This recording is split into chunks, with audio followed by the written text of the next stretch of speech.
Bulavanaka, Fiji. Welcome to Speak Your Mind on Gold FM and FBC TV. I'm Rita Narayan, and today we're talking about fire safety. And in the studio with me is Mr. John O'Connor, Chief Executive of the National Fire Authority. Bulavanaka, Mr. O'Connor, and welcome to the show. Bulavanaka, Rita.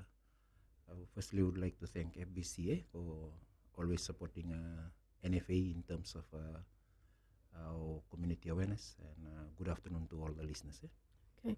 Before we start the discussions, just a reminder to the listeners, if you have any questions for Mr. O'Connor about fire safety or the work of the National Fire Authority, you can email the questions to goldfm@fbc.com.fj, and we're also on Facebook on Gold FM Fiji, or you can also call us on 3220-906 or 3220-907. Now, Mr. O'Connor, before we go into the nitty-gritty details about statistics, what have been the changes at the National Fire Authority in recent years? Yeah, thanks. I think I have been in the job now for almost 1 year. And when I took over the job, one of the major challenges was to ensure financial sustainability of the organizations. I think when I took over, NFA was struggling in terms of its cash flow and so forth. So one of the priority areas that we had to focus on was to look at our revenue streams, look at our costs, and try and bring about improvements in the financial position of the organization. I'm happy that in the last 1 year, we've been able to make a lot of improvements, because this is core to any other improvement. If you have the funds, then you'll be able to implement changes. So apart from that, the other priority was looking at equipment. And in the last 1 year, we've bought a lot of equipment, especially the equipment for firefighters. Because firefighting is a specialized, you require specialized equipment, and these are very expensive equipment. So for example, if you have to buy a fire tunic, the fire suits that the fire, one pair of the top and the shorts cost about $3,000. So huge investments in that area. But I'm happy to say that to date, all of our firefighters have their own personal equipment. When I went in, they were sharing fire boots, fire helmets, and this is one of the areas of improvement. And also, we started to look at firefighting equipment appliance like trucks and so forth. And just recently, we bought 6 trucks from Australia and are looking at purchasing more trucks. So there's been a lot of improvements in terms of equipment. NFA is also undergoing reforms. Part of the reforms is strategic planning. We've completed our strategic planning, which we hope to submit to Cabinet in the next 5 years, looking at the functions of National Fire Authority. Previously, in the current legislations, only focus on firefighting and response. But our role has expanded. We are now attending to road accidents. We are now providing ambulance services. We now provide flood and water rescue during disasters and so forth. And the latest inclusion is that in terms of disasters, we are required by government to assist in whatever that's required of government. So part of that reform is building capacity to make sure that NFA is able to provide such services to members of the community. And also, I think lastly is building the image of NFA. When I went in and looking at the operations, there were complaints of a National Fire Authority arriving without any water, hose leaking. Or leaking hoses. And all those kind of things. And I'm happy in the last 1 year, we've been able to gain the trust of the members of the community by uplifting the standards. Since I joined the National Fire Authority, all the fires in the Central Division, I've never missed any.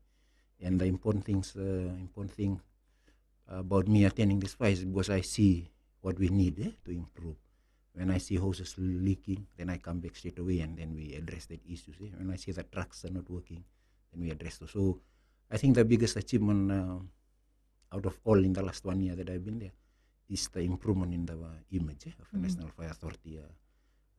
We are not getting that much of negative criticism because we've looked at the operations, and to avoid such criticism, we've rescheduled. We looked at the operation and seen the resources that we have and make sure that we provide customer service to the members of the community, which at least meets or we want to always exceed the expectation of the customers. Now, you mentioned that the role of firefighters, even the fire service, has broadened to be extended into, say, for example, attending to disasters and also road accidents and things like that. What other new initiatives has the NFA taken on board, to ensure that there is effective, reliable services available to the public? Yeah, I think for us to be able to provide quality and timely and effective services in the broad range that we are now providing, we had to upskill all our staff. So now, instead of the competency of our staff just being merely firefighting, the competency has now been broadened, and to include road rescue, to include disaster management, to include ambulance services. We are fortunate that we have collaborations with other fire agencies in the Pacific and likewise in the Asia, in Australia and New Zealand. So we've been able to upskill the staff through their support and assistance. So most of our firefighters, they go abroad for training to undertake these special courses. And at times the firefighters, especially Japan, through JICA, they usually send their specialized training officers to come and conduct training in Fiji, which has really broadened the scope of the improvement in the competency of our staff. So I think that's one of the initiative that has taken place, because we will not be able to provide effective service without the right competencies. And I can say confidently that most of our firefighters are competent to carry out this expanded role that's required of NFA. Okay. Now, just in the first half of this year, you've reported 53 structural fire calls. What are some of the initial findings of investigations into some of these cases? Yeah, I think in terms of the fire trends, if you go back to 2011 there was 216 structural fires. In 2012, 2010 was 216. In 2011, it dropped down to 106. Last year, it dropped to 95. And this year, it's 53. We had set ourselves a target to reduce the structural fires from 95 to 50. Unfortunately, we've gone over 50. But we're working hard to keep it within the 50-60 range to make sure there's a reduction. That means a lot of community awareness, a lot of campaigns that we do. At the moment, all the stations, we have 17 fire stations. All the stations have targets in terms of community visits, in terms of house-to-house visits, in terms of education, going to schools and so forth. So we are aggressively pursuing this, because while we set a target of reducing, the important thing is NFA doesn't start the fire. We only respond, but to challenge ourselves, to make sure that we bring about a reduction in fire. That's why we set ourselves a target and strategies to work around it. That's why each station has their own targets to achieve. Okay. Thank you, Mr. Okana. We'll take a short break and we'll be back in a moment.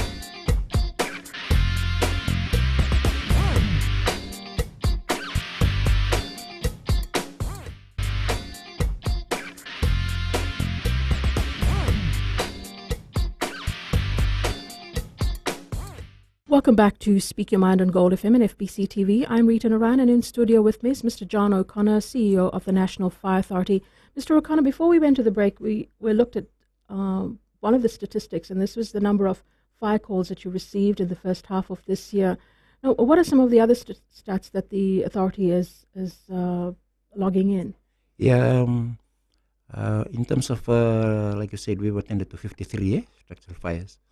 And in terms of that stats, majority of the fires can be attributed to carelessness, mosquito coil, candles, unattended cooking. I think this year there's been a few fires in unattended cooking, where people have started cooking and maybe their favorite program have come on TV, FBC TV, and they've left it and just to quickly catch a glimpse and come back when there's a break. But that unattended cooking, that break, can cause devastating to the family. So those are the major causes, mainly attributed to negligence. But I think this year, in terms of fire deaths, we've as a result of this 53 fires, there's been 6 fire deaths. Fortunately, not fortunately, when compared to last year there was 12 fire deaths, 5 adults, and more importantly, there were 7 child deaths. Very tragic cases of children death. Because in about 4 or 5 of these children death, the children were left alone at home, and their parents had gone to attend some other functions and so forth. And it's something, when firefighters go and attend to this kind of call, that touches them very much. Very heartbreaking. Very heartbreaking. Because in some cases, this fire deaths can be caused by a few things during a fire, and the major cause of fire deaths is usually smoke. So that means there's smoke, and you're sleeping and you inhale the smoke, and then you've died as a result of that because you've suffocated with not smoke. But the sad thing about these children deaths that happened last year, about 4 or 5, when we went to attend to the fire, the kids were right at the door. That means they had felt the heat, and they woken up in the night and they tried to escape. But unfortunately, the doors were usually locked from outside because the parents went somewhere. So very sad case of. But this year we are happy that so far there's been no child death, and we thank the members of the community for heeding our advice, and making sure that whenever the kids are left, that they are left with adult supervision. We've changed our tone. Before we usually say, you live with some responsible supervision, and that responsible supervision could mean your child in Form 5 or Form 6. But from last year, we've changed that because we've noted even Form 5 and Form 6 are still children, and they have their own things they want to do while looking after the kids. So we are stressing that parents need to have adult supervision. Or better still, if you're going somewhere, take your kid with you. Especially in the Aotearoa community, what I've been suggesting is if our dad is going to a meeting and the mom, split the kids and take you with them. At least you know they are around and you can see what they're doing rather than coming back home and being confronted with a sad story like we had last year. Now, the NFA has been involved in a number of community education programs. To talk about some of these, you've targeted schools. You're looking at house-to-house calls. Another issue that you raised at a recent joint conference on disaster risk and climate change was fires due to lit mosquito coils left unattended. Yeah, I think that's what I say, because that's one of the major causes of fire,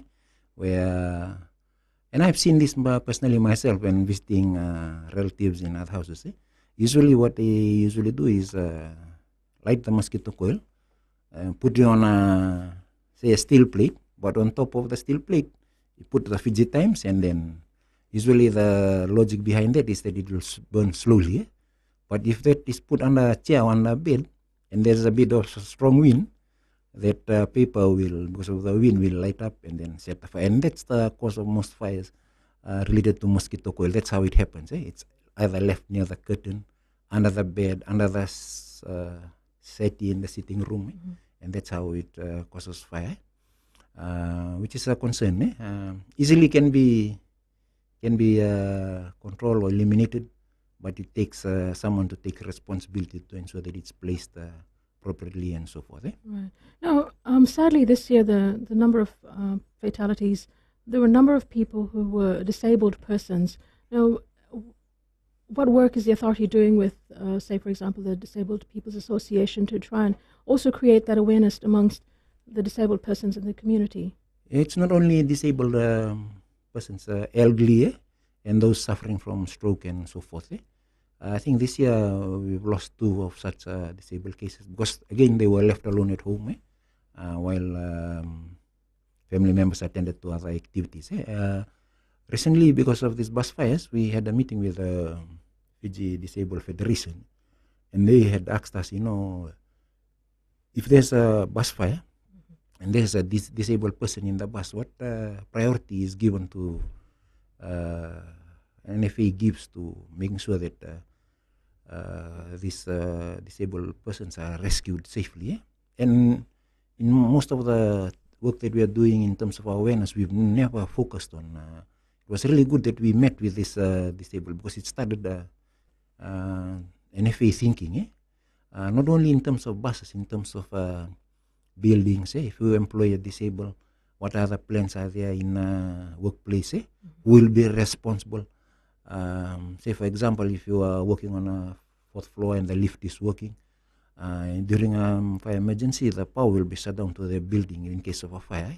Who is responsible for safely evacuating this disabled? So it started to make NFA think about in terms. So now, in terms of our planning for new buildings and developments, we are considering their safe evacuation in cases of a fire. So there will be provisions whereby if they are in a wheelchair, that they can safely evacuate themselves rather than relying on someone. Or if they are in a workplace, we want to visit workplaces that have disabled and see whether they have plans on how we. And it was a real eye-opener for National Fire Authority, and we are glad that we met with them. The other point that we started thinking about is, how do you communicate with the disabled people?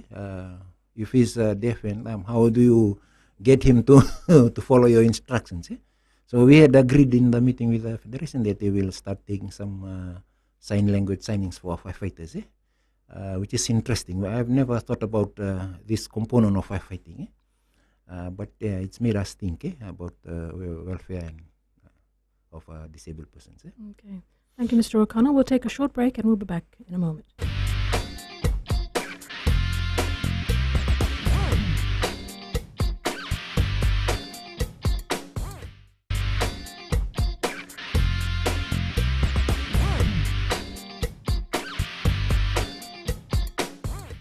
Welcome back. You're on Speak Your Mind on Gold FM and FBC TV, and I'm Rita Narayan. And once again, our studio guest is Mr. John O'Connor, Chief Executive of the National Fire Authority. Now, before we went to the break, Mr. O'Connor, we were talking about some statistics. Has the authority analyzed some of the data, and what are some of the trends, or what are some of the findings? Yeah, I think in terms, firstly, when we analyze the data, we identify the causes. Like I said, in terms of the causes, majority of the causes, say 36% of the causes, caused by, we can attribute to negligence, mosquito coil, candles, children playing with matches, unattended cooking, and so forth. The other 36% is made up of electrical related fires. So if in your home you start experiencing power fluctuations and everything, we suggest that you, or sparks, or some power points not working and some working, or the lights working and the power points not working, and that should be a signal for you that you need to look for a certified or registered electrician or electrical contractor to have a look at your house. The rats might be eating it in the ceiling and so forth, and that small spark can inspire fire. And the other worrying trend this year is there's about, I think, 26 fires that have been we have attributed to suspicion. Out of the 26, about 14 fires we have determined that it has been intentionally lit by members of the community as a result of their family disputes. And as a result of that fires being intentionally lit by members of the community, we've had about 5 or 6 deaths. We had a case in Ba where the wife and the husband had a heated argument. The husband then chased the wife outside the house, locked all the doors of the houses, then poured kerosene in the house and on himself and set the fire, the whole fire. And then we had the case in Nanuku settlement where the dad had locked their children and the mom. So unfortunate case, and that's the worrying trend for me this year, because that has led to the 6 deaths. Intentionally setting off fires. And we've been going around in our community awareness, advising members of the community that this is not a solution to your problem. And in a few cases, they've just had argument, then they've set house on fire, and they have to start all over again. No one has died or got injured, but they have to start, and it's a big challenge to start reconstructing and building up your property again. Huge cost. So that's one of the trends. And the other, we note that there are certain times when there's a lot of fires. I think most of us usually assume that when it's hot, then it's fires easily get started. Property fires. I'm talking about property fires. But the trend that we monitor is quite different. When there's prolonged rainy period and so forth, that's when we expect a lot of fires. So during the sunny days, we are almost confident that the number of fires will reduce. But in Fire Authority, when it's raining for 1 week or 2 weeks, we are always on alert because this is a period that we see that a lot of fires. I think most of the people are indoors. Their TV are on most of the time, and nowhere to go to, and you're cooking, you're watching TV and everything, and that's when most of the fires occur. So those are some of the trends. In this dry season, there's a lot of rubbish and bushfires in the west and the north. And lately we've seen a number of increase in bush and rubbish fires too in the central division. So we are urging members of the community to refrain from burning rubbish.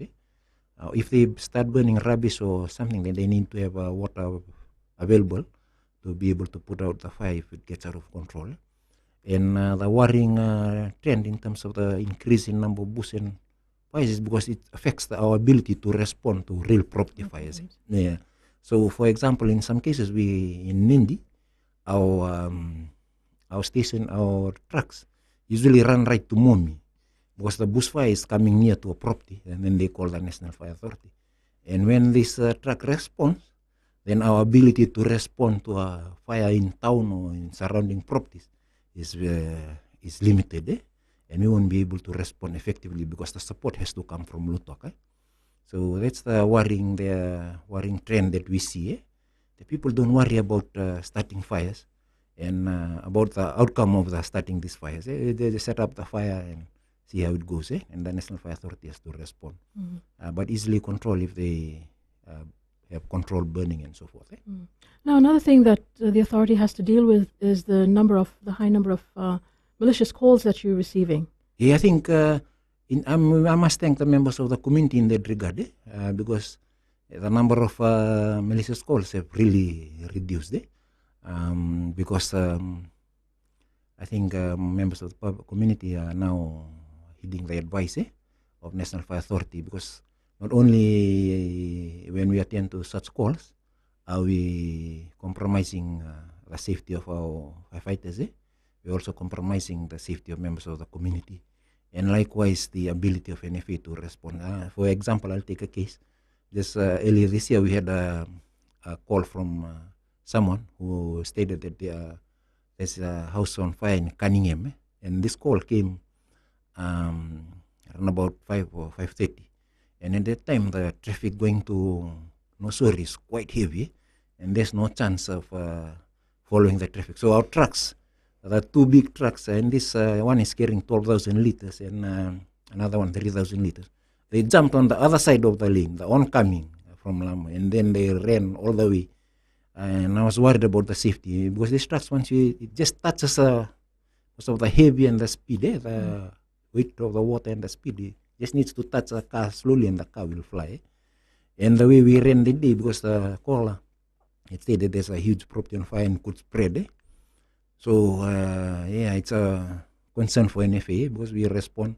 We're trying our best to provide the service, and such calls are just unnecessary and affects our ability to respond to real fires. If you could just talk very briefly on how you address this when you do identify calls that are malicious. Yeah, currently, if you are on mobile and you call 911, that call is directed to the police station, or the nearest police station or the police command. Police will take the call and then direct it to NFA. Or if you call from landline, it goes to Telcom. And most of the calls that come from the landline, when we trace it back, the calls are made from this TFL public phone. So it's very hard to identify who made the call and so forth. Right. Yeah. Okay. All right. Mr. O'Connor, if we could just talk about the awareness programs. Oh, sorry. Before we carry on with the discussions, I've just been told we should take a short break and we'll come back to these discussions.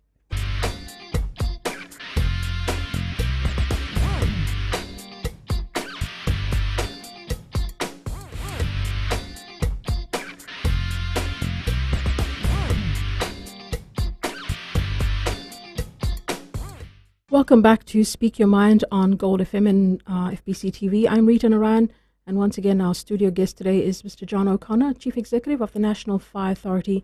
Mr. O'Connor, if we just talk a little bit more about your community engagement and education program. Are you working with schools in light of the recent bus fires? Now you're working with the bus industry as well. Talk a little bit about those programs that you're holding. Yeah, like I said in the beginning, each station has its target, and they're required to. There's a few programs that we have running concurrently. We have one which is house to house. This is when the fire officers on duty turn up to your house, knock. Because what we noted when we cascade the message through Fiji Times, through the Fiji Sun, through TV and so forth, it doesn't give the members of the public the opportunity to ask questions. That's why this year we've focused on house to house. So each station has a target to visit the number of houses they need to visit and so forth within their boundary. But one of the problems that we've had is that members of the community are quite reluctant to allow this. In one case, we had knocked on a door, maybe a person renting in a flat, and then we requested, our firemen have requested if they can talk to them about fire safety.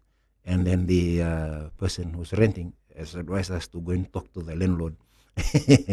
And I think the advice, the landlord's house might not burn down, but yeah, so those are the kind of things. I think and then we have schools. They have schools. The target is for them to make sure that they visit all the schools within their boundary. Then we have school visits who come to the stations. Those from far outside the Suva and we do not reach, and they come into the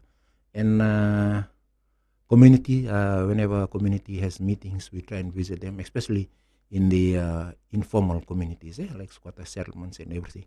And just lately, we've joined hands with the Water Authority, and then we are doing community awareness. And this is our program is usually during Sundays, and we go to church immediately after the church service.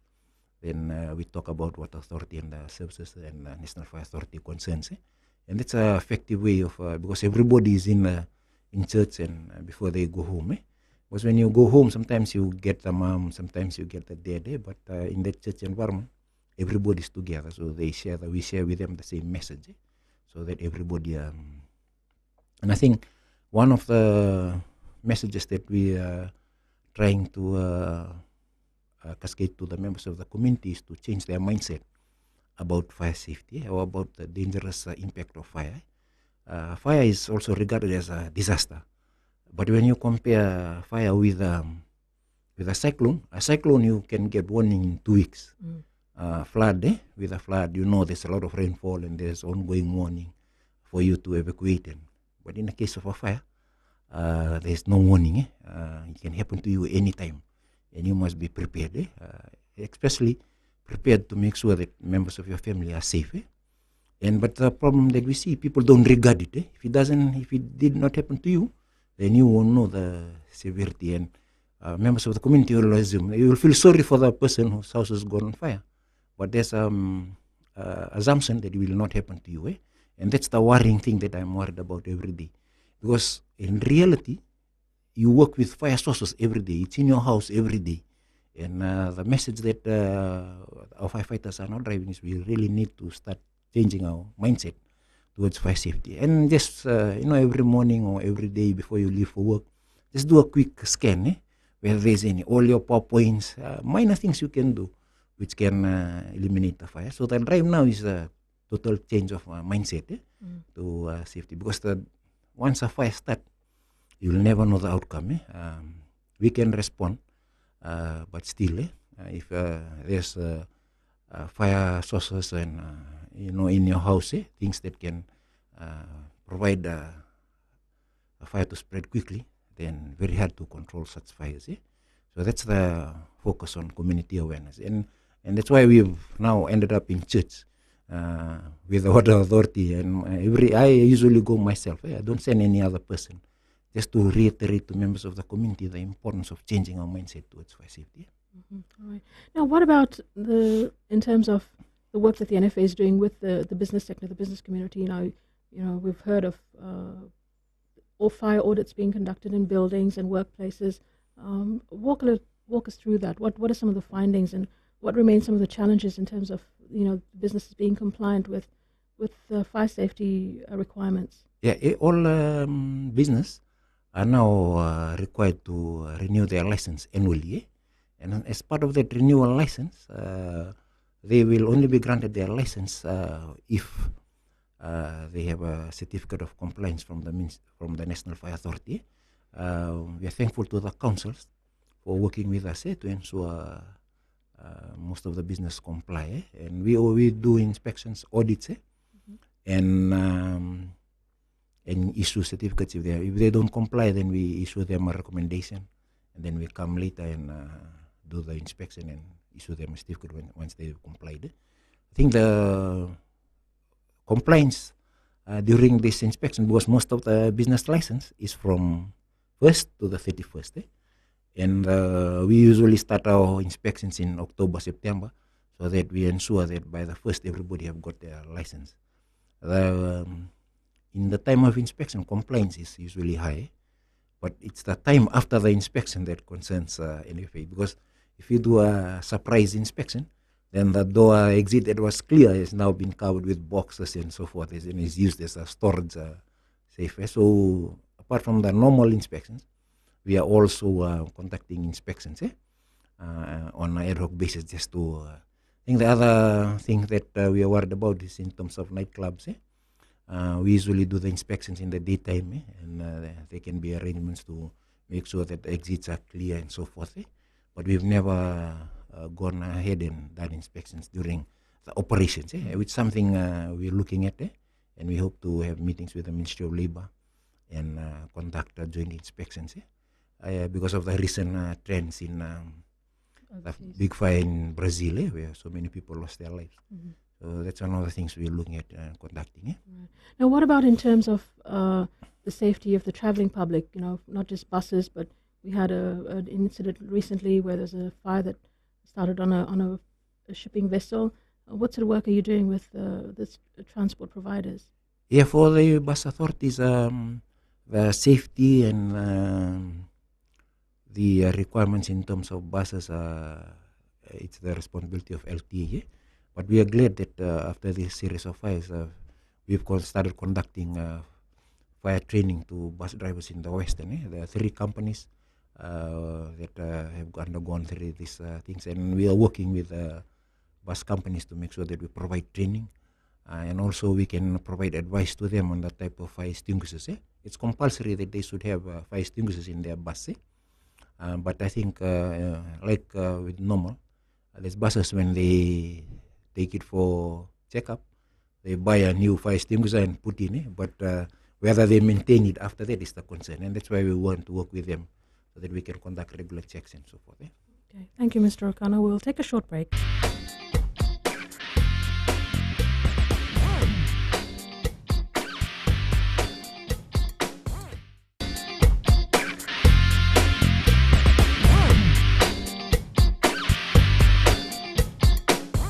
Welcome back to Speak Your Mind on Gold FM and FBC TV. I'm Rita Narayan, and once again our studio guest is Mr. John O'Connor, National Fire Authority Chief Executive.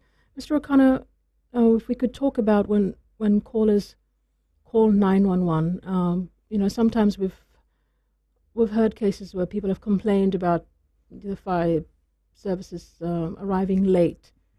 Can you talk about that? What is the process? Yeah, like I said, I totally agree that most of the cases, for example, in a recent fire case in Nindi, Sana settlement in Nasoso, just next to the airport. According to when our team arrived at the scene, the members of the family were complaining that they've been calling 911 and 917, but no one picked up the call. We received a call in the station from Nindi police at 9 o'clock. The members of the owners of the property were complaining that the fire started at 8:15, and they've been trying to call and so forth. Whether they were trying to call, we've never gone to check. Because in that case, we noted that the majority, the household items, the family and the neighbors had been able to remove the majority of the household item out of the house. Whether they called but according to them, they called, and I can understand their frustrations because the fire started at 8:15, and NFA got a call at 9 o'clock, and we arrived at the site at 9:08 from Nindi to town. By the time we arrived, the house was fully engulfed with flames, and the priority in terms of firefighting when we reach and there are nearby houses is to just control it to make sure it doesn't spread to other houses. In terms of the current process, if there's a fire call, you call 911. Like I said, if you call from the mobile, it'll be directed to the police, and the police then will direct the fire call to National Fire Authority. And if you ring the landline, it goes to TFL, and TFL. And I can understand that sometimes there's delay in the process. And to help us improve the service delivery, we are grateful that the Telecommunication Authority has granted us an emergency number like 910. So if for example, in FA, if there's an electrical emergency, you call 913. For fire, if there's a fire and you've called 911 the first time and no one's picked it up, then you can try 910. And 910 should come directly to the station, and that will help improve the delivery of the service in terms of NFA responding effectively. However, last few days I've been sitting in the control room, and 910 calls, the line is dedicated. There's a lot of calls being made by kids, I think because they're playing with the phone, and all of a sudden they press the 911 emergency number, and it's triggered in the station. And these calls are usually, they just call and then they leave it, and we can hear them talking in their house and so forth. In some cases, we've tracked the call. What we're trying to do now is to have our controls have call ID phones. In a few cases, we are lucky that the parents have picked up the phone, and then we've talked to the parents and requested them to be mindful or lock their phone or something so the kids.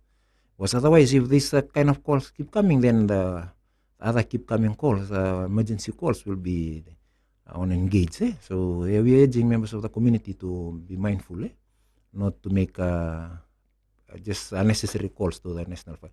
They have not reported that there's a fire. I think they've accidentally, or the kids must be playing and just left the phone. And that's one of the concerns that we have. And in terms of the stats and the fire deaths, like I said, there's a lot of improvements. And the credit goes back to the members of the community. We only give advice. Whether they take the advice and apply it, it's out of our hands. But that's why you note that almost every day I'm on radio, I'm on TV, and we will continue to pester until people get the message that fire is dangerous. It's a dangerous disaster, and we need to start changing our mindset in terms of the way we think about fire safety. Mr. O'Connor, just before we end this program, are there any? For years, there's been talk of a third fire station in the Suva, Greater Suva area. Are there any? Will that be happening? Yeah, we have our plans. Firstly, the current station in Wallu Bay is right in the dangerous zone. In case there's a tsunami, then according to the people who project the damages, then our fire stations will be back. So the first plan is to identify a land for our head office, whether that head office can accommodate another fire station. And we're looking at, we have in terms of our strategic plan, identifying locations. Like for example, Nakasi is a growing area, and now if there's a fire, then people respond. Trucks respond. But it's in terms of the standard, international benchmark for response, you must be able to reach your customer within 9 minutes. So that's how we are planning now. So we're thinking of one in Nakasi. We're thinking of one just outside Lemi to cover Lemi and Welanda area and so forth. So it's ongoing. We don't have any in Nambowalu. We think Nambowalu. We don't have one in Reketi. So it's all part of our plans, and slowly as we improve our financials, all these plans will become a reality. Okay. Mr. O'Connor, thank you very much for your time. That was Mr. John O'Connor, Chief Executive of the National Fire Authority, here on Speak Your Mind on Gold FM and FBC TV. I'm Rita Narayan. Until next time, goodbye.